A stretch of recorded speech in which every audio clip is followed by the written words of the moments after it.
But to me, it just seems unintelligent to think otherwise.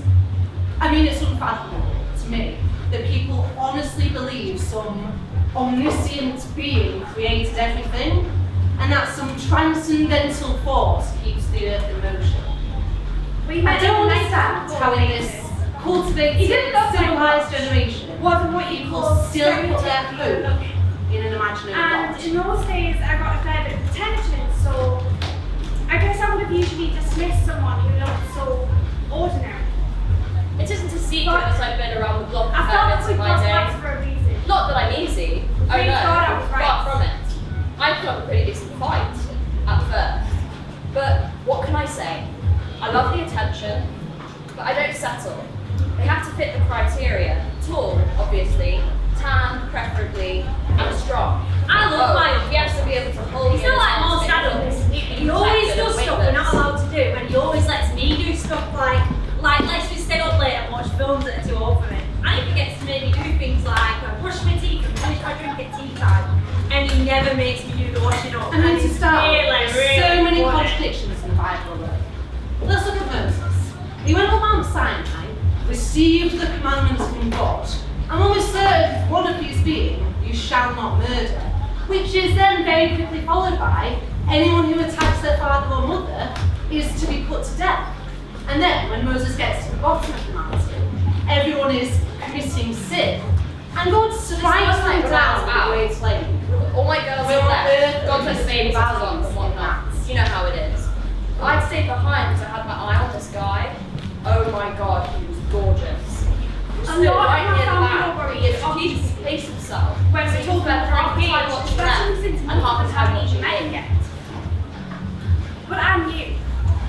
I mean, I wouldn't call it love at first sight, but we knew in those early days when we complement each other, we would be able to work as a team. We always play this game where we go back in time.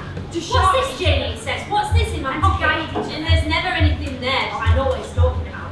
And he puts his hand in his pocket and he pulls it out and holds his fist in front of my face and he says, what's this, Jenny? And I know that there's nothing in his hand, but I always say, it's the time rewind, King. That's right, He he didn't says. care about It's things the that other time men did. rewind, King. No, it wasn't that he didn't care. He just didn't notice. I could have walked into the living room with a toothbrush sticking out of each ear and he would not have been able to tell the difference to normal. I had to start telling myself I was beautiful, because otherwise no one would. And that ridiculous part But that I says, know. if you have the faith the It's just size of a because mustard those things seed, weren't important. you can move mountains. And then I he used to picks put all my me up faith and in he God. puts me over his knee and he pretends to I didn't wind see me up any with the key like a toy. And sometimes he stops to tickle me and I pretend to try and wiggle away and I scream, but I don't mind really. And whilst he's winding the key, he goes click, click, click, click, because, well, that's the sound of it. And he lifts me up and he spins me round and round until we're both really dizzy and then he dives As onto I've the said, sofa, I'm holding not me strangers close to, to his chest. shall we say, male company. And over the years I've got to know what they like. They don't want some timid, shy thing that has no character. Men like confident, powerful women.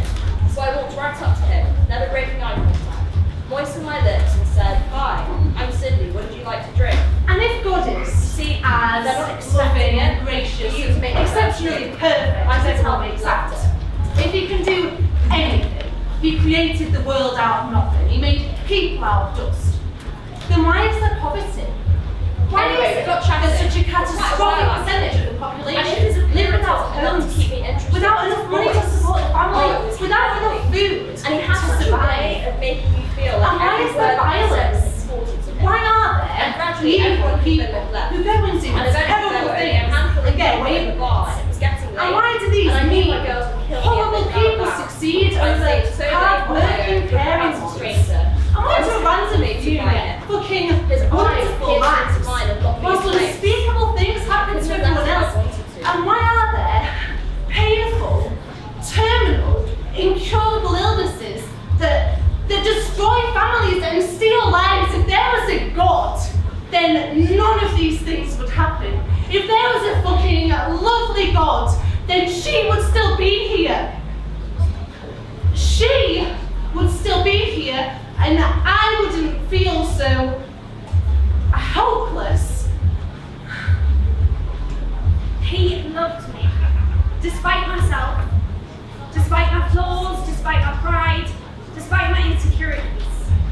he still loved me. He just scooped up all of my pain and hurt and suffering that I dragged from the past into our relationship, rolled it up into a tiny ball, and loved it away. It wasn't that he completed me. I wasn't damaged, I didn't need fixing.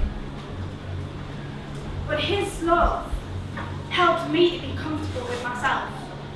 And I It was guess quite intense actually. his love taught me to Well, love. I felt a bit uneasy, but everything about And him then was we're so in another hypnotic. land.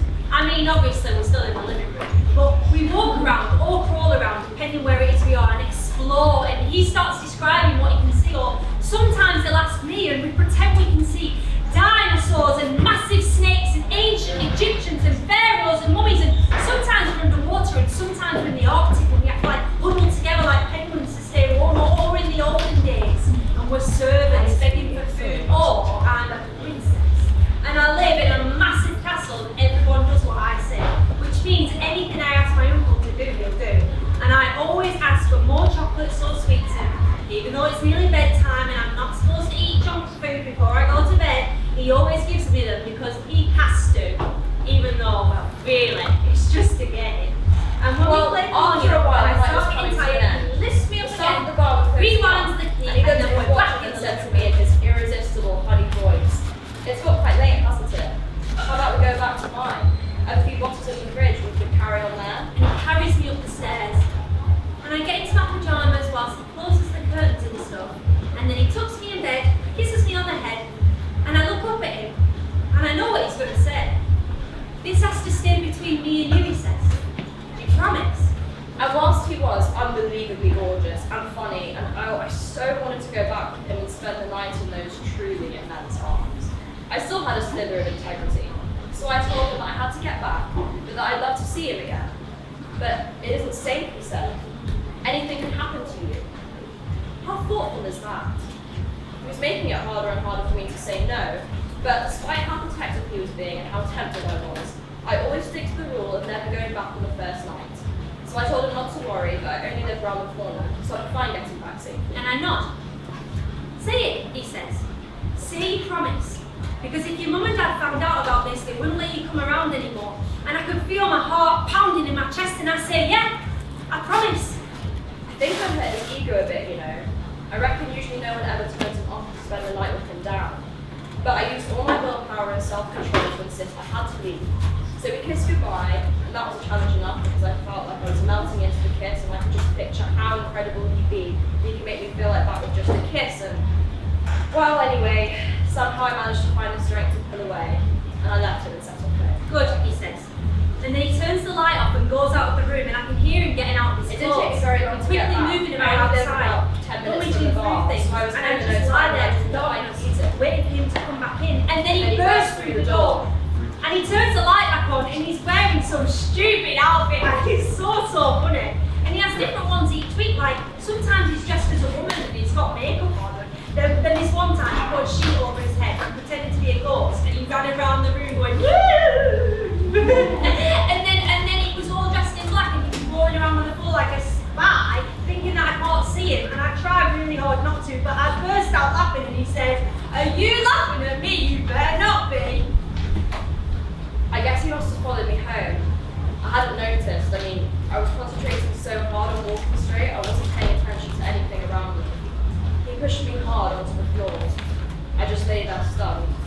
All the things that I found so attractive about him, his height, his strength, his intense eyes, suddenly made me realise how powerful he was, and how powerless I was. And I tried to stand for my laugh, but he looked so ridiculous, I can't help it. And he says, "You know, if you keep laughing, I'm going to have to tickle you, don't you?" And I tried, but I can't stop. And then he pinned me down. I couldn't breathe. There were tears in my eyes, and I couldn't do anything to stop it if I tried. And then he tickles my stomach until it hurts and plants a kiss on my head and tells me I'm his favourite niece, even though I'm his only niece. And he stays with me and strokes my hair until I fall asleep. And in the morning, when my mum comes to get me and asks me what we did, I always miss that part out because, well, it's our secret. It's our special thing that no one else knows about.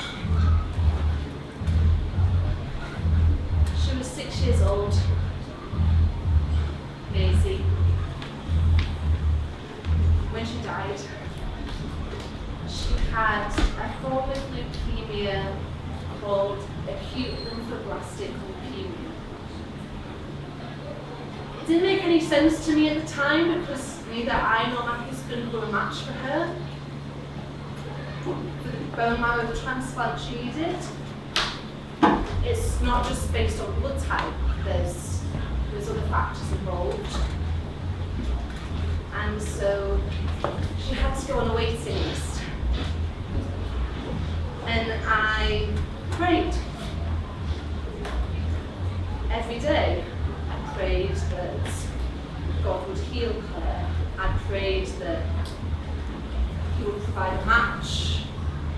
I prayed that the chemo would work. I prayed that my baby would live. And she didn't. She just got worse and worse, and then she died. I've never told anyone about that night. I felt embarrassed. I'd stayed out on my own, but I drank so much I could barely stand, that I'd encouraged him almost, teased him by making him think something more would happen.